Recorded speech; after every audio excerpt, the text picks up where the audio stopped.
has taken over. Let's go. It's Ferrall. Coast to coast. Steaks, chicks, stacks. You and I are going to make a lot of money. It's Ferrall, coast to coast.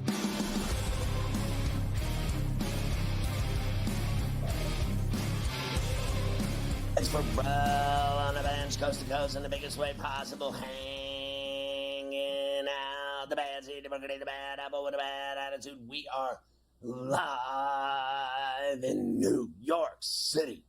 The Big Apple. Ooh. People dressed in plastic bags, directing traffic, some kind of fashion shake-it-up. Should do be along with the Tutty and Tater King himself, Carver High this afternoon. Mafia running it along with Luke, I am your father. The rundown on a Thirsty Thursday. A double shot with Morency from Vancouver to kick it off in this hour. And then in the final hour, John DeShazier of the NewOrleansSaints.com site, and he'll talk about the switch to Spencer Rattler. Plus, a double shot with Busta Cap in your ass. Adam Kaplan, our NFL insider on SportsGrid. What a night last night. I got to tell you, they were going crazy in Queens. I even saw Grimace on the 7 train partying with Mets fans like he was just a baller. It was all evolving. The champagne clubhouse spray was excellent. And your boy Lindor with a grand slam breakfast to win it and eliminate the Phillies, who were the vaunted team going to meet the Dodgers in the pennant all season long. Bye-bye, Philadelphia, you lose. And then the Yankees, Giancarlo Stanton getting involved in the 8th inning, Carver High, plus a Dodger wipeout, 8-0 of the Padres. What a night last night. Even the Rangers on the puck line laying a puck and a half. Can we get the plus 180 on the Rangers 6-0 over the Penguins at PPG, and a great game in Montreal, 1-0 the Canadians won. How about the game in Calgary, 6-5 in overtime? Flames get it done over the Canucks. Tonight's going to be stacked as well. Yeah, happy Thursday here, Scotty, on Coast to Coast as we get ready for tonight. And you're right, there was some of those hockey games were a little zany, right? I mean, what was the Vegas game? 8-4. Vegas beat Colorado. The kid on Montreal had, 47, 48 saves against Toronto in that game. He was unbelievable, the goaltender. Of course, had what the Rangers did to the Penguins. So, yes, big night on the ice and lots of games tonight. I hope the Islanders can get involved with all this recent run of success for the New York area teams. All we've heard in this area is people bellyache how the teams have been so bad for so long. You've got not one but 2 baseball teams playing in the playoffs with a chance. One has already moved on, another with a chance to move on tonight. You got the Rangers playing well. I hope the Islanders can do that too, Scotty. Against Utah, they open up with at the horse track tonight for them. So we shall see a new year for Patrick Roy and the Isles. But we'll start with the baseball. Here, my boy, honestly, Patrick Roy. Yeah. The Belmont Park going to be rocking tonight against the Utah Hockey Club. I have already gotten the reports 4 hours before kickoff that they're already out there. They're already getting gassed up and ready for the Utah Hockey Club to enter the horse track later this evening, so everybody's involved. But we'll start with the baseball, of course. We did have our first team move on to the Final Four. You mentioned it, Lindor with the grand slam. Mets beat the Phillies. It's amazing how fast your season can end, right? Phillies, big year, sat around for a week, and then less than a week later, they're gone. And that's just it. Poof. Up in smoke. That entire Philadelphia Phillies season goes. Mets get a big win. They will now wait for the winner of the Dodgers and the Padres, who will play a Game 5 tomorrow night back at Chavez Ravine after the 8-0 win by the Dodgers. At least, we had 2 guys coming into this playoff who had a lot of criticism in the slumps they were in for the postseason, right? Judge and Mookie Betts. One guy, I guess, has come out of it because Betts homered in the first inning the last 2 nights to help the Dodgers move on and get themselves a Game 5 there at Chavez. But that should be fun tomorrow night. And I kind of gave the Dodger pitching, I kind of was making a joke of them yesterday, right? They're going to throw a bullpen game. I guess they shut me up with 8 pitchers throwing a shutout, huh? When have you ever seen that? Like 8 pitchers throwing a shutout is unbelievable. And I mean, what was the list of guys? It was crazy. Like, you've never heard of any of them. It's because it's only the second time it's ever happened. I know I have that note in here for you later. Second team to ever throw a 9-inning shutout using at least 8 pitchers. And the Dodgers were able to do that last night. They did finally get Knack in there. He pitched the 9th for them. Everybody thought Knack was going to start that game. It ended up that Knack closed it. Here it is, the entire list for you. I have it here. Brazier, Banda, Kopech, Veslia, Phillips, Hudson, Trinan, and Knack. All of them getting involved to help the Dodgers play again tomorrow night, which will be in that game. I know Darvish is going to go for the Padres, and the Dodgers are still undecided, but it'll be Flaherty or Yamamoto, Scotty. How about both teams have won a game by 8 runs? The Padres won the game 2, 10-2, and then last night it was 8-0. And Will Smith and Gavin Lux each had 2-run homers. Betts, again, as you mentioned. Gavin Lux, that's got to be like a porn name, isn't it? Do you think that? I mean, you could sell that in Hollywood, I think. At the AVNs in Vegas. Gavin Lux. Maybe. Gavin in Lux. A dramatic debut on the silver screen. Dramatic debut for Gavin Lux. So we will talk about that tonight. 2 teams can move on and join the Mets in the last 4. The Yankees in Kansas City with Garrett Cole, and it's money on the table night for the Yanks. They got 2 guys who make big bucks. Garrett Cole, Aaron Judge. Tonight's the night for both of them, because guess who's been carrying the mail really for the last few years in the playoffs? Giancarlo. 12 homers in 30 playoff games as a Yankee. After that one last night, he had 3 hits last night, had the RBI double, had the solo home run that gave them the lead. So Stanton has been getting it done in the playoffs. Judge has not. Maybe tonight's his night, Scotty, to finally get involved and give them a chance. I know he's going to have to go up against Waka Waka Waka again, who pitched fairly well against the Yankees in game number 1. Another Judge, 0 He's 1 for 11 in the series. He's been anemic at best, but Stanton, truly unbelievable. Not only did he hit the 8th inning bomb to left that was deep, what a shot, but the double, 2 RBIs, stolen base. I haven't seen that guy run in 5 years. I couldn't believe what I was watching. I remember the postgame when he was talking, and he said that that's why I come here. Secondly, he said, I was laser focused looking for a pitch to hit. He said, I don't see anything else. People cheering, all this other stuff. I was laser focused. And when you saw him, he stands in there and he's got that head down and he is just looking for that pitch. Like, he doesn't even move. The guy will get into the box right when the pitch count starts, and he stands there and he just holds his bat and he's waiting. And he got that low ball, and I mean, it was a 56-degree wedge. He just sent it deep. Since they made that trade for him, it obviously hasn't been worth it in the regular season. He's been hurt a lot. The numbers haven't been the same. He's been in Miami. But in the playoffs, he has gotten it done for the Yankees. He has not been the reason why the Yankees have not had playoff success in the last 5 years. Got 12 homers in 30 games, and all it takes is him winning one World Series with Stanton playing a big part, which he is already, and that trade's worth it. That trade's worth it if you get one World Series and you look back on it through time. And look, that's how it goes. Are in the pantheon of Yankee greats with Ruth, DiMaggio, Mantle. He's got numbers in the postseason that are on the same footing as those names. And when you're mentioned in that breath, then it was worth it either way. I know he needs to get a championship, but I'll tell you what, he's been an utter showman badass in the playoffs.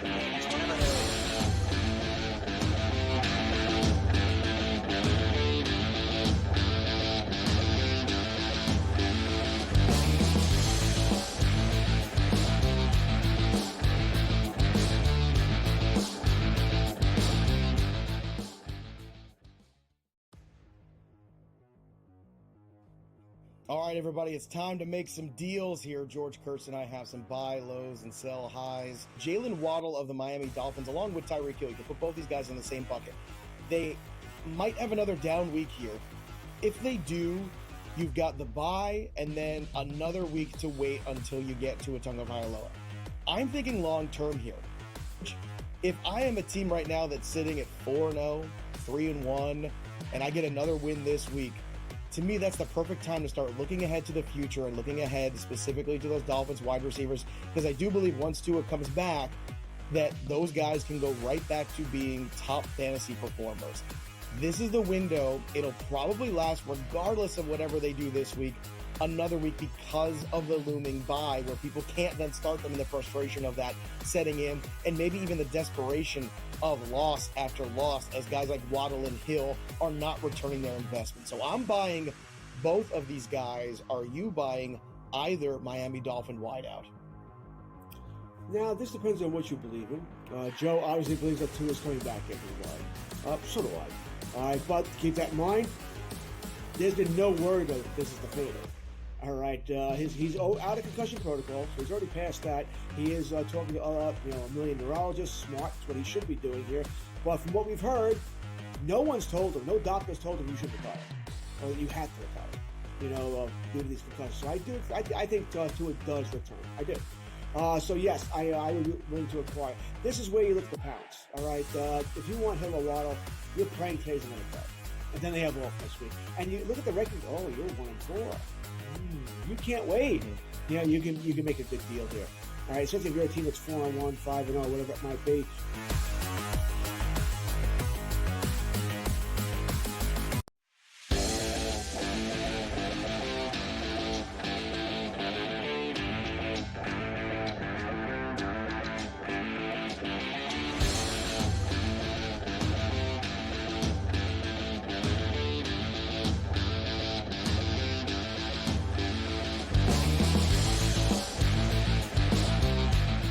Catch my boy, Sports Rage, weeknights at 10 East, 7 West, along all of our outlets, TV stations, streaming networks, every one of them.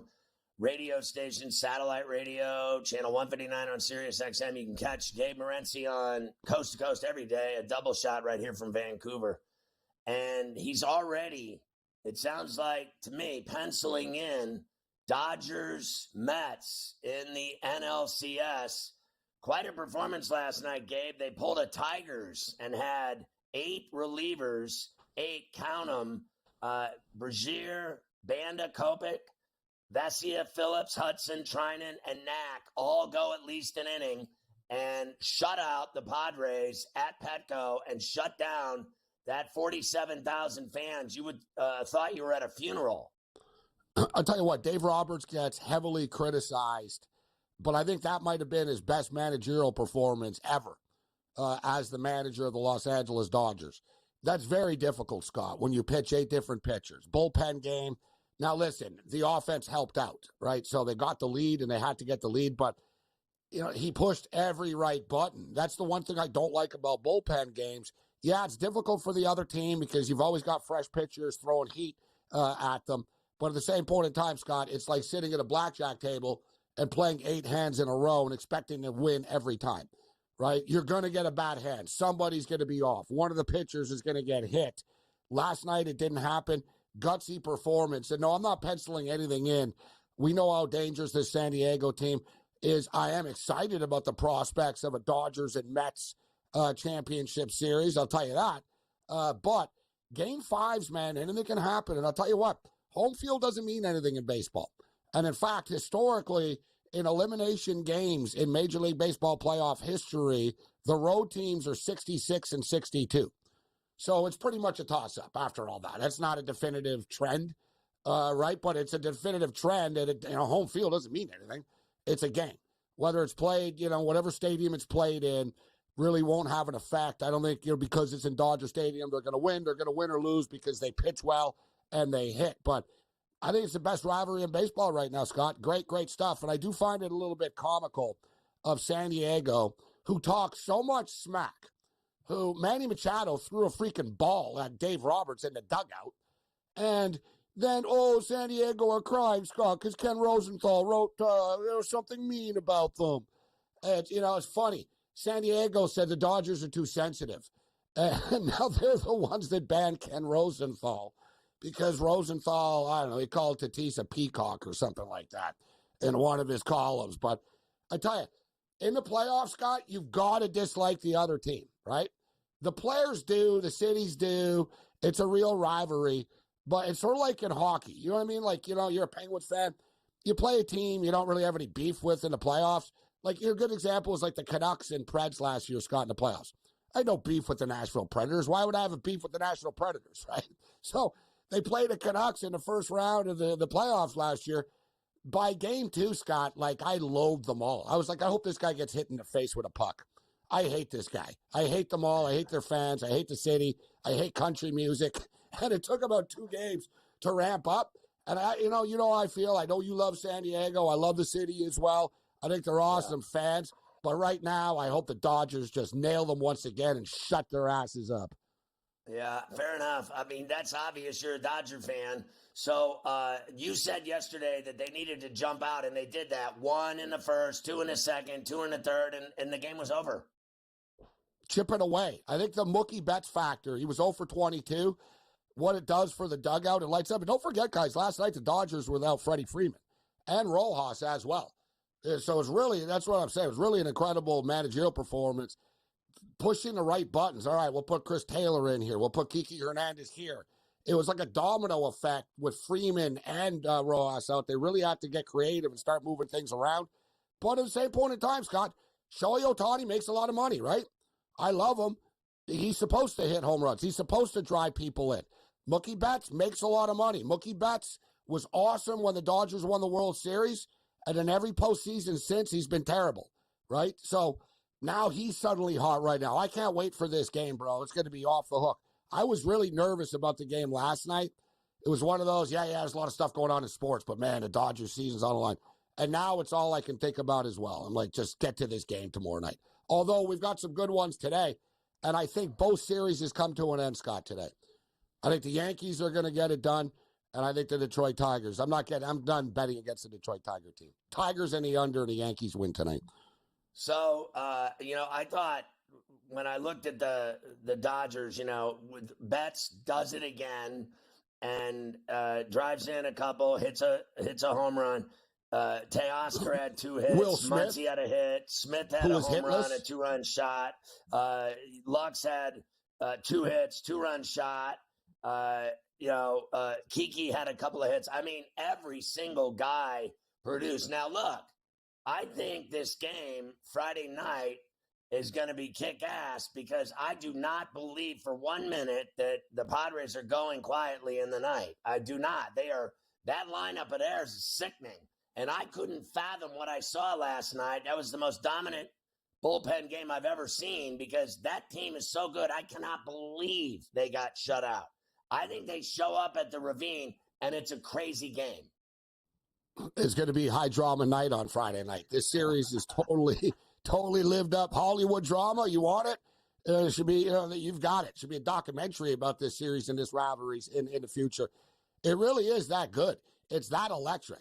And these baseball playoffs said, let's be real, too. You can't say, and that's the one cool thing about the baseball playoffs. Is there any argument or debate that at the head office and the sponsors and everybody involved in Major League Baseball are salivating at the thoughts of a Los Angeles Dodger, New York Mets series? But one thing I like about baseball, Scott, they don't big market city rig it. If they did, KC wouldn't still be playing. Detroit, Cleveland, etc. If they were rigging this thing for big cities, they would have actually called Manny Machado out when he illegally ran the base the other day, right? They didn't. So while it would be really cool, L.A., New York, it's still, they have to earn it. If it was the NBA, they just give it to them. How about this? It could be the Mets, Dodgers, and then the Dodgers, Yankees in the World Series. Dear and they God. go back and forth for 3 weeks. I might have to come to New York if that happens. That's crazy.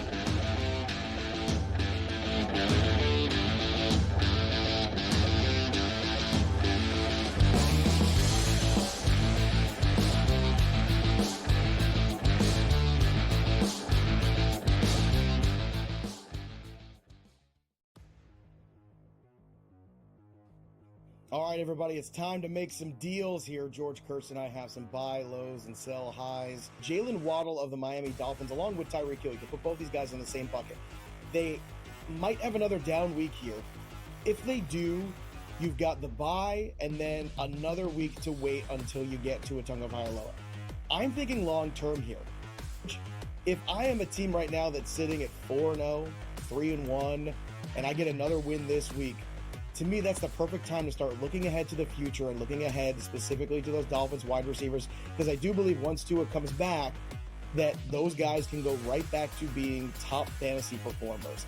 This is the window. It'll probably last regardless of whatever they do this week, another week, because of the looming bye, where people can't then start them in the frustration of that setting in, and maybe even the desperation of loss after loss, as guys like Waddle and Hill are not returning their investment. So I'm buying both of these guys. Are you buying either Miami Dolphin wideout?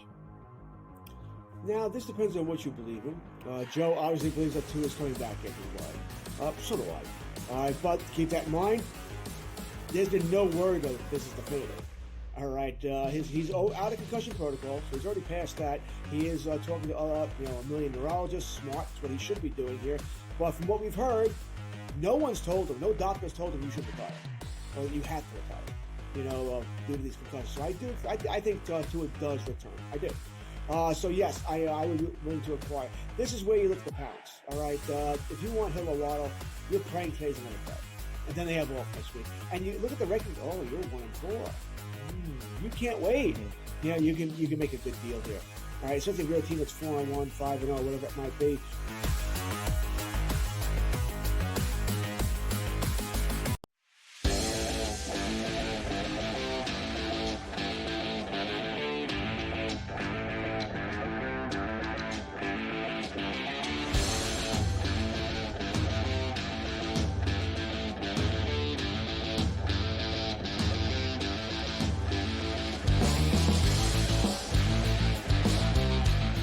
Morency's already bought tickets for Monday night's Mets-Dodgers game at Chavez Ravine before they play Friday night against Planning, not yet. He's already bought them. He got a really good price on him. He got him from a guy that lives under a bridge. You know what? It's a good point. I could buy them, actually, Scott. I'd get refunded if they didn't play. Right? Like if you buy tickets, you know what I mean? You can buy tickets in advance in the playoffs, and it says if the game doesn't happen. It's happened to me before. You get your money, if you buy from StubHub or something, you get your money back in like 10 days, 10 days later, you get your money back because the game never happened. So it's a good point. I actually could, but I don't want to start buying any tickets like plane tickets or anything like that. Those are harder to get out of, as we all know. And so Friday night, a big night. I've been dying, Scott, to get out to Chavez Ravine. I haven't been there all summer. I go every year, sometimes, more than once. And I was always waiting this year for the right time, it was this and that. And I told myself, I've been there for the playoffs. I've been there a million times. I've seen a lot in sports. I'll go if they make the World Series. Like, that was sort of my thing. If they make the World Series, I'll definitely go. I've never been to a World Series game at Dodger Stadium before. So that was my big deal. But, man, the Mets and the Dodgers, National Champion League Series, if that happens, that's going to be hard for me not to want to go to. Yeah, you're going to have to go to both. And then I literally, you said something, I don't know if we did it on or off, but you're like, other people aren't going to like it if it's New York against the Dodgers and then New York against the Dodgers in the World Series. So Mets and then Yankees if the Yankees I'm thinking of Middle America. Well, listen, here's Middle America kissing my ass. Yeah, okay? They got their run right now, too. They're in the playoffs now. Do they not get enough with the Kansas City Chiefs winning every Super Bowl and all these farmers? Everybody's happy. Like, can we finally get some big city juice here? I've had enough of it. Let me ask you this question. Garrett Cole got lit up by, like, every guy got a hit off of this guy when he pitched already. You think he's going in there tonight, so does Carver High, to shut down the Royals and beat them? It's a good question, Scott, isn't it? And in fact, it's a good point. I was thinking the same thing. I'm like, okay, it's Cole. You weren't great in game one. You're making a ton of money. This is it. This is sort of his statement game. You know what I mean? Like, another player that gets paid a lot of money. He's a great guy. Nobody loves the Yankee organization as much as this guy does. All right, so he wants it. He wants to win for him. He wants to win for his team. He wants to win for the city. He wants to win for the organization. This guy wants it as much as anybody, and I believe in him tonight, Scott. And I just feel that Kansas City are starting to hit the wall a little bit, right? You can only go so far. If you can't hit the baseball, right? You're seeing this with Cleveland right now. You can only go so far with dominant pitching. You need pitching. You also need guys that can put the ball over the fence. In baseball, I hate to say it, but teams that hit more home runs in a baseball game in the playoffs win like 85% of the time. Home runs are like the new three-point shot in baseball. You got to hit a couple. It's just the way it is. You can play small ball and win a game here or there. It's hard to win multiple series playing small ball. I just think, and we saw that last night, right? Close game, boom. Stanton's able to put one over the wall. That's the difference right there. I think that'll be the difference tonight. I do believe in Cole today. So, yes, Scott, I believe in Cole tonight. All right, Niners and Seahawks at Lumen Field, and there's 3 college football games. Game 1 of the WNBA Finals, tons of hockey. What floats your boat tonight, Gabe? Just quickly, as far as that Coastal Carolina game, I talked about it last night. The spread was 9.5. It moved to 8, and I agree with that movement. James Madison are good, but people, saw them hang 70 on North Carolina. That was kind of an outlier. And Coastal Carolina are a 4-1 football team this year, and their only loss is to the Virginia Cavaliers. All right, they stepped up in class and they lost, but when they play in their own, pool, so to speak, they're able to, beat teams and beat them pretty convincingly. I think this is a close, high-scoring game tonight. Lay the points with Western Kentucky. Western Kentucky's going to roll this evening. The NFL game, Scott, the Seattle Seahawks have a ton of injuries on the defensive side of the football. Seattle's offense is moving the football. I don't love the 3.5. I think San Francisco's going to win the game, guys. If you can buy that half point, get it down to 3. But I do think San Francisco's going to beat them, even though San Francisco's struggling, and I get it 12-man. But, dude, they've beaten them like 8 out of the last 9 times. They've beaten them 5 straight times. They've covered 4 to 5 straight times. It's been a very one-sided rivalry over the last, 4 or 5 years or so, San Francisco and Seattle. But I think it's going to be a high-scoring game tonight, Scott. Both teams will put points up on the board in the NFL. I hit the and Carver's Islanders win tonight against Utah. Rangers. What? Oh, the Pens, man, that team. Long year, Scott. Oh, boy.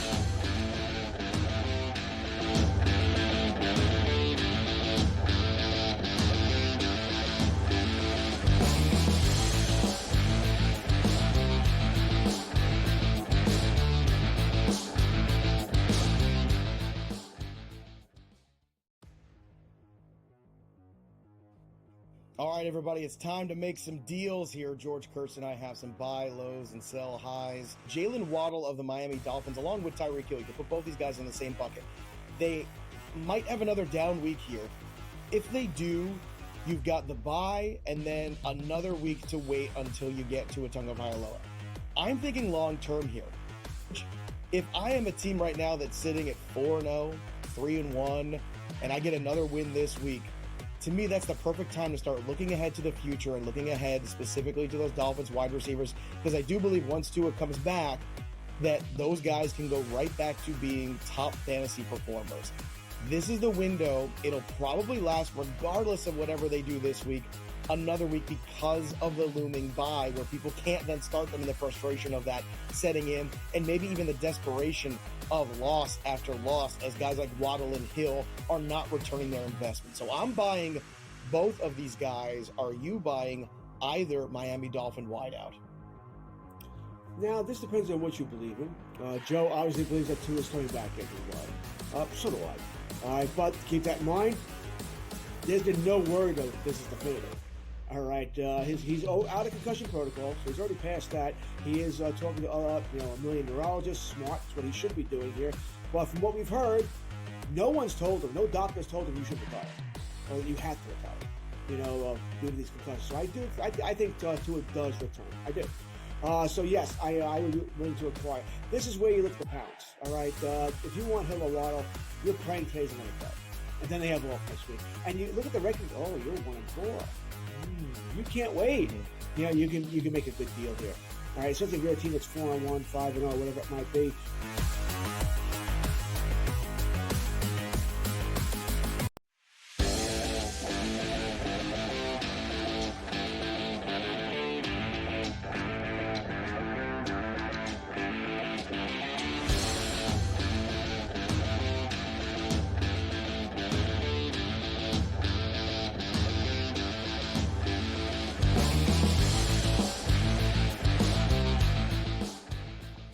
Well, the Mets wanted no part of going back to the bank in Philadelphia, Mike, and they handled their business in Queens. They win both games at Citi Field and eliminate the Phillies. They certainly did, Scotty, last night. Now, it got off to, we got off the air about 6 o'clock East, obviously, and at that point, it was an hour in, and the Mets had left the bases loaded twice in the first and second inning. They had left some small villages on the base, and we said that Philly was going to score. They didn't in the third, they did in the fourth. So they have a 1-0 lead. Mets have been loading them up, not breaking through against Suarez. Finally, bottom six, they load the bases again. Francisco Lindor, Mets Radio 880 in New York, doing the honors. 2-1 to Lindor. Now the pitch. Swinging a drive towards the gap in right center. It's pretty deep. It's back near the wall. It's gone. It's gone. Francisco Lindor. He may have just outdone himself. He has hit a grand slam into the Phillies bullpen in right center field. The Mets are leading by a score of 4-1. They were famished for the big hit all night, and Francisco Lindor just provided a feast. Mets 4, Phillies 1 here in the sixth inning. I mean, Howie Rose is just magnificent. I mean, the energy and just the way he calls big moments, he's got it down, man. You got to tip your hat to Howie. He really has provided a lot of excitement calling this series. And, the Braves games, the doubleheader, the game one, the 8-7 win, that was insane. He's just had all the moments. And I just think Howie's just sounded just utterly fantastic. I honestly, you really have to commend him. Howie sounds great. I think obviously Howie was sick for a little while. He's gotten himself better. I think also him, he was like a lot of these other guys, right? Howie was doing several things. He was doing hockey. He was doing the Mets. He was doing just focusing on doing the Mets, focusing on his health. He sounds awesome with these calls. He's having this great run in October here with the Mets. So congrats to Howie having some fun with it. And the Mets, who are now going to the NLCS, and they will await the winner of the Padres and the Dodgers. As Gabe just told you, game one is Sunday night, which will be at either the Padres or the Dodgers for the Mets. Let's hear from a couple of these guys. First, Lindor. This is why, Scotty, you pay guys big money to come to your team and be your star player. Lindor provided that for the Mets yesterday, but he is not done. As big as this moment was and as memorable as it is, he's got some bigger fish to fry. I want to win it all. And then that will be a team that will forever be remembered. There'll be a team that comes every 10 years and eat for free everywhere they go. And I want to do that. The job is not done. We got to continue to climb. We got to continue to play the game the right way, respect our opponents, and go out there and give everything we have. Yeah, that he's really turned into a mature guy, a captain, a leader, a badass. He's had all the biggest moments. I mean, a 2-run shot right against the Braves. That was insane. This was insane. A grand slam. Are you kidding me? Like, you can't make this stuff up. And he's just, and when he rounded the bases, Mike, he was like emotionless. He was like, it was just I'm doing my job. He had this look like, I'm just doing what I'm paid to do. I'm not going to freak out about it or anything else. And he hugged his teammates and he got, excited when he got to the dugout. But I thought afterwards, he's just like, this is incredible. It's a great place. It's a really good team, and we're playing the right way, and we got to keep doing that. We got a lot of work to do. Like, the last time they got there, they made it to the World Series and lost to the Royals, right? Like, I think in 2015. So here they are. And the funny thing is that, we said when they played the Braves, and if they get in, this is not a team you want to deal with. They are hotter than a pancake on a skillet, and I just think they're right now. To me, they look unbeatable. Like, they got their moxie going. They got the swerve on. I mean, full steam ahead. I think they can beat whoever they play, if it's the Padres or the Dodgers. Now, I'm sure they're going to be big underdogs against both of them, and I think that's a huge mistake. Because they were big underdogs against the Phillies, and they kicked their ass. Yeah, I don't. They'll be underdogs, but I think when you get to this point, and you've proven it now over the last couple of weeks, I don't think they'll be big underdogs. Maybe the Dodgers, because we know how much juice the Dodgers have, but I don't think they'd be big underdogs against San Diego. And I'll ask you this, because I've talked to a lot of Yankee fans since last night with all of this stuff, and really in the past couple of days. I personally don't feel this way. I think it would be great again. We experienced the Subway Series in 2000. We still have a lot of ways to go, a lot of hurdles to jump. But I've talked to a lot of Yankee fans who are very nervous about the possibility of playing the Mets in the World Series, because I think they believe deep down Mets would probably beat the Yankees in the World Series if they get that far. Well, listen, here's the deal. I think the Mets are the best team in baseball. They have been the best team in baseball since June 1st. And really, baseball starts in June, doesn't it? I mean, let's get real here. In April and May, guys are like, oh, it's cold outside. Oh. Pitchers are like, yeah, I don't start throwing well until it gets hot out.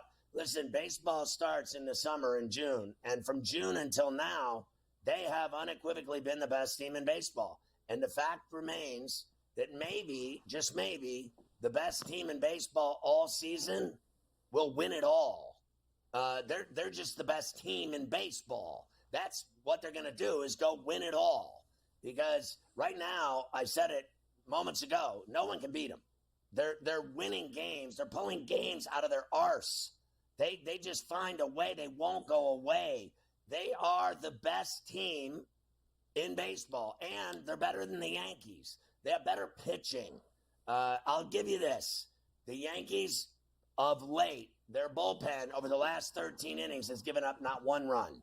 So I think the Dreamweaver's been good. I think Holmes has been good. Their bullpen has been good. But so has the Mets. When Diaz struck out Schwarber with a 101-mile-an-hour heater, that was grown man Shaq right there. I mean, that was grown man. A buck one, and then he just let it all out. Like, I am a badass. I am going to whiff you with heat, and he did it. I think Quintana is amazing. I think that Minaya has been amazing. I think their pitching and bullpen right now is really, frankly, unbeatable. So the Yankees and their fans should be worried, and I'm one of them. Listen, I think it would be awesome my whole life, but I like this team. I think they're really good. I respect them. I think it would be awesome. And that's as a Yankee fan. I remember what that was like. And the Yankees were a lot better than the Mets then. Remember, Yankees were winning their third title in 4 years. That was a dominant Yankee team. I think this would be a lot different. I think it would be a hell of a series. And remember, didn't the Mets kick their ass during the regular season when they played them? Yes. That was in the middle of the Mets' hot run in June and July. And they beat the Yankees' ass when they played them during the regular season. I hope it happens. I think it would be great. We'll come back, and then I'll give you a few things. I did get this Subway clip that I want to show you because I thought it was hilarious. So we will do that. We'll finish up a couple other things with the Mets. Grimace? And then... Hey, whatever works, I guess, to get you across the finish line. The Mets certainly have been doing that this year. That crowd was so New York. And then the Subway, so New York. And I thought their celebration in the clubhouse was one of the best cellies I've seen in sports in a while. I mean, that was a party going on in there. I mean, that was a real party. Yep. I haven't seen that, for me, since the Penguins won back-to-back cups. Like, the party in the room afterwards with the champagne, on ice. I mean, that's crazy. That's great. What I think last night.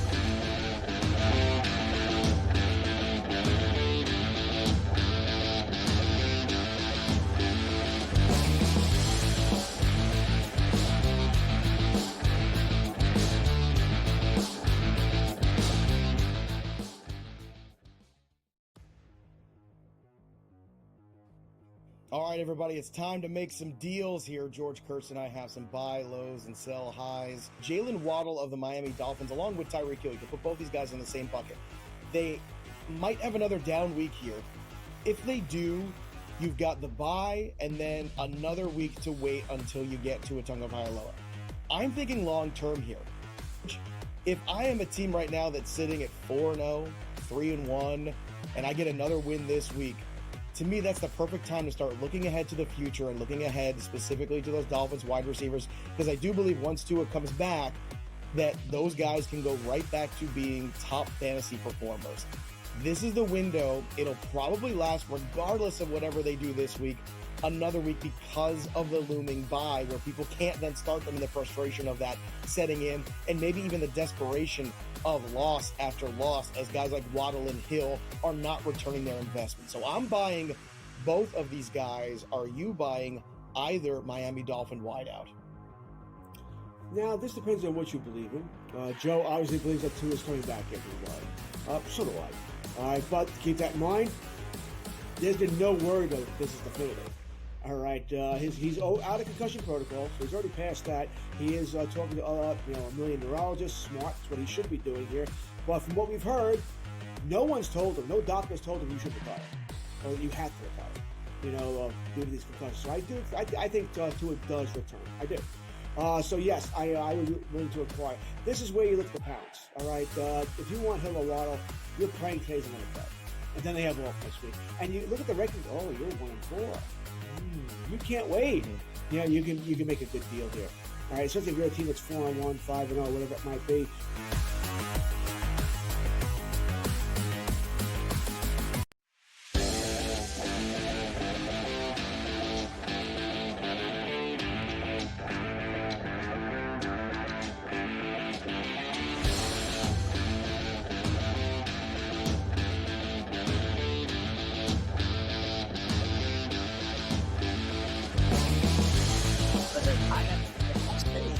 Because it made me cry. Like, I was laughing so hard when I saw this, I started getting tears in my eyes. I thought the Selly and then this video of this grimace, I was like, this is awesome. And the other great thing I saw today was Famous Jameis. Did you see the clip they showed of him when a guy goes, "Where's the pain?" He goes, "The pain's everywhere. It's everywhere." Jameis, he's got some good ones too. That's for sure with that guy. But here's what I thought was best about this Subway clip. Whoever posted this had like a caption on it that said, "Can you imagine?" And there's millions of people that use the New York City subway system every single day. Can you imagine the people that were just down there on the platform who have no idea what's going on? Because it's true. Even in a big city like New York, there's so many people that there's a lot that are checked out. That don't care. They know that the Mets and the Yankees are probably playing, but they're not watching the games. They don't care. They have no idea about the storylines, especially that the Mets have adopted this McDonald's mascot, Grimace, as like their guy. So can you imagine standing on the platform and then seeing this? Here we go, yesterday in New York.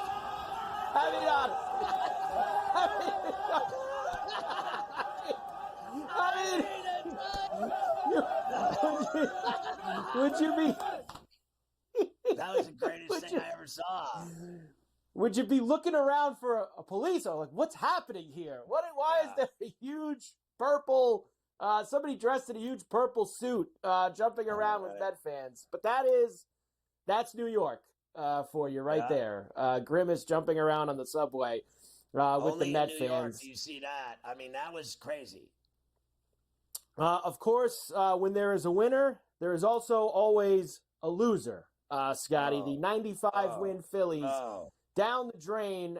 Very promising regular season, but it is over. You heard pretty much the same thing from, in fact, I heard a few players, Castellanos, and I think even Turner alluded to it. They thought they were the better team, but the Mets were the better team this week. That kind of nonsense that everyone loves to do. Harper was a little bit more classy with it, Scotty. Here he is. I don't know what the goal was coming into the year. Just how do you put into words the way it ended tonight? Yeah, didn't finish the job. That's a really good team over there. They played well this series. They pitched well, hit the crap out of the baseball, time of hitting, everything you want to do as a playoff team. So the Mets had a great series. Listen, now you know how much I like him. He's the only Philly that I like. I go watch him play. I'll pay to watch him bat 5 times. I will drive 90 minutes both ways to watch that guy play. And I think he is the epitome of a superstar athlete and he handled his business after he lost. He ate it, and he just said they were better, and they hit the crap out of the ball, and they pitched great. The Mets are better than the Phillies right now, and they've been better than everyone, as I've said, for several months. You are dealing with a freight train right now with this baseball team. If you can't see that, then, go watch volleyball or something. Honestly. Volleyball is increasing in popularity. People have been watching a lot of the volleyball lately, I have heard. Of course, the Mets will await the winner of this. The Dodgers beat the Padres 8-0 last night. Of course, he's always telling me about volleyball trips and teams volleyball going trips. west winning volleyball matches. That's true. Series is now tied 2-2. Of course, there was Mookie Betts had a long postseason slump going into this series and continuing through this series. That ended in San Diego. Of course, he hit the homer in Game 3 to break out of it in the game they lost the other night. And then last night, first inning again, teeing off on Dylan Cease, FS1. That ball's hit hard to left center field. Merrill on the run to the track, to the wall. Goodbye! Mookie Betts does it again in the first. And the Dodgers are on the board. So much for his slump. I would say that that's over. The slump that Mookie Betts had. He is, and he had an RBI single the next inning. So he had a homer in the first and then drove in another run in the second.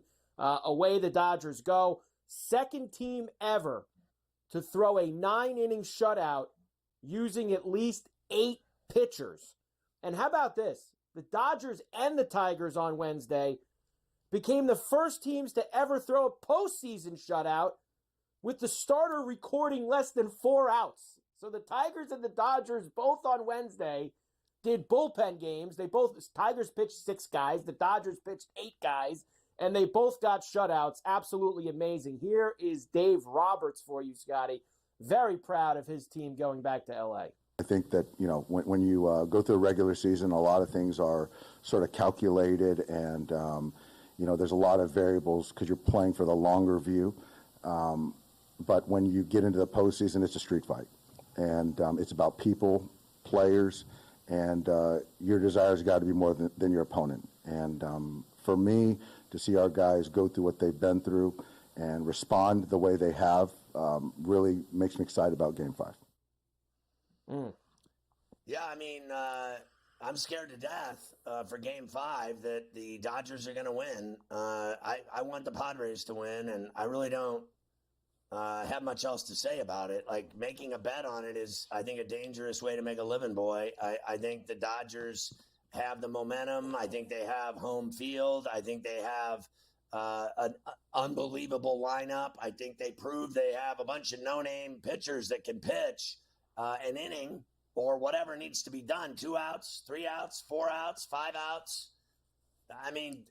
It was insane what I was watching last night. I couldn't even believe my eyes that they shut out that team. That team, to me, is too good to be shut out. And I just couldn't believe what I was watching. I think the Padres are a fantastic baseball team. In fact, I think the Padres, Dodgers, and Mets are all better than the Yankees. I really do. And both of them are dangerous. Whoever wins is going to give the Mets all they can handle. I do not believe it's going to be easy for the Mets against either one of them. Nope. We'll spend, of course, a lot more time on this tomorrow. The Padres will throw Darvish. The Dodgers, Robert said last night, it will either be Flaherty or Yamamoto. He has not decided that yet, but the Dodgers are now minus 145, even with the undecided still hanging up there. Big favorites.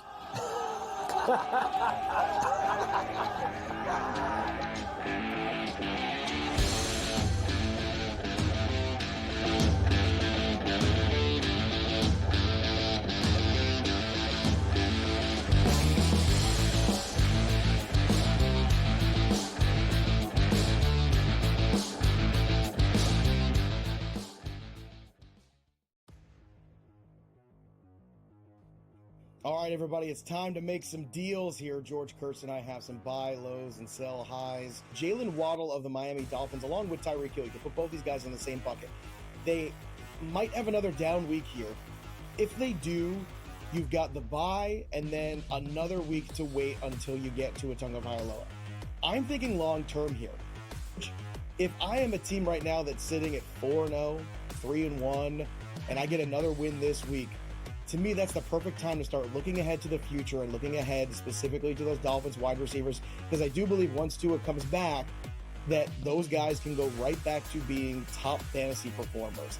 This is the window. It'll probably last, regardless of whatever they do this week, another week, because of the looming bye, where people can't then start them, in the frustration of that setting in, and maybe even the desperation of loss after loss, as guys like Waddle and Hill are not returning their investment. So I'm buying both of these guys. Are you buying either Miami Dolphin wideout? Now, this depends on what you believe in. Joe obviously believes that Tua is coming back, everyone. So do I. All right, but keep that in mind. There's been no word of this is definitive. All right, he's out of concussion protocol, so he's already past that. He is talking to a million neurologists. Smart, that's what he should be doing here. But from what we've heard, no one's told him, no doctor's told him you should retire, or that you have to retire. Due to these concussions. So I think Tua does return. I do. So yes, I would be willing to acquire. This is where you look for pounds. All right, if you want Hill or Waddle, you're praying today's going to go. And then they have off next week. And you look at the record. Oh, you're 1-4. You can't wait. You can make a good deal here. All right, especially if you're a team that's 4-1, 5-0, whatever it might be.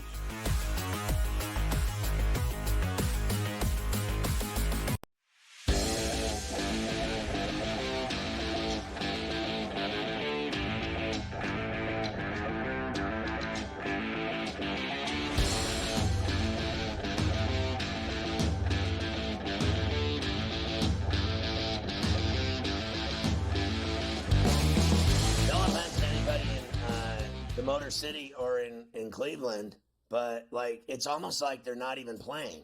That's how little people care about that series. And then again tonight, they're going to put it on against local news at 6 p.m.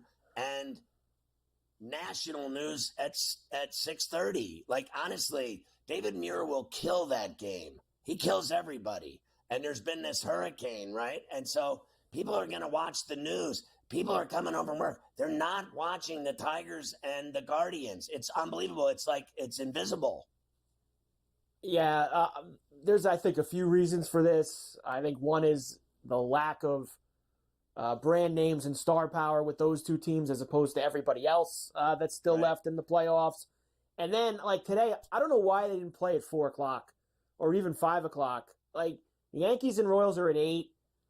Why are you starting at 6? And you're running it in at the same time as the other game? Why wouldn't you go one and then the other? And it's not like they're on different networks. Turner's got both games, so they're going to play the one game on TNT and the other game on TBS. Why wouldn't you just play both games on TBS at 5 and 8 o'clock? They have butchered baseball. They have butchered. They've had a rough playoff. Have literally wood-chippered the baseball this postseason. Twice we've seen them lose their feed on different days. And then who in their right mind, what moron executive, some guy making, I guarantee you, 7 figures, made the decision today to run these games concurrently. There's only 2 games today. And then, I've never seen anything more moronic in my life. Who in their right mind would put one game on at 6 and the other one at 8? And you're going to be watching the game. I guarantee you, when that game is in the 7th inning, everyone's turning the channel. Everyone is watching the Yankees. Everyone, people that hate them are going to watch them. No one cares about Detroit and Cleveland at all, except people in Detroit and Cleveland. And they, at the end of the day, just don't matter. The whole country is watching something else. I guarantee it. Well, the Tigers will look to advance tonight with that just after 6 o'clock East first pitch in Detroit at Comerica. They won 3-0 yesterday. I know they gave the Dodgers, the 8 pitchers. Detroit did it with 6 pitchers, a shutout, basically using their entire bullpen. They lead 2-1. Here is A.J. Hinch on his full bullpen game strategy, which he's been doing for a while now. But yeah, the game's going to change, the ebbs and flows of things. Runners, guys getting up just in case you need them, defending against their pinch hitters. There was no order, that I had in my mind. I just knew I had 10 guys available, and we were going to use them. So We've been doing this for a couple months, so our guys respond favorably and did an incredible job of getting up, getting ready, and getting their hitters out almost perfectly, in terms of coming in situations and pounding the strike zone and doing their part to put pressure on them to continue innings. Look, I think I'm with Gabe. I've been on this team for a while. For well over a month and a half, I was like, I just want the Tigers to get in the playoffs. I think they're exciting. They're fun. They're young. They're dumb. You don't know any of them. You've never heard of any of them. Even their star players like Torkelson, who they drafted, he can't hit. So he had his first hit in about a month yesterday. So here's the deal. If they win it tonight, which I think they will, if they win it tonight, they're losing to the Yankees. That'll be that. And that'll be that. They're not losing to that team in the ALCS to go to the World Series, or heads will roll. I mean, I just don't see it. I can't imagine that those kids are beating the vaunted Yankees. Honestly, I don't think they matter enough to take that next step. Do you? Do you really see that happening? I think the Yankees will kill them. Look, I would never trust the Yankees against anybody. I really wouldn't. And quitter. Look, I think the Yankees will win. I want the Yankees to win, but I could see these no-name pitchers and this 10-man bullpen staff that he just throws out there every game. I could see them mowing the Yankees down in a couple games in the ALCS. I could and the Yankees historically in the last 25 years, break out of it. they have had problems with the Tigers. They have lost some series to the Tigers in the last 25 years. Whenever they've played them in the playoffs. So 06 comes to mind, 11, 12. They've lost some times to them. So I don't really think it's a great matchup for the Yankees. I'd rather play Cleveland, honestly, to be quite honest with you. Oh,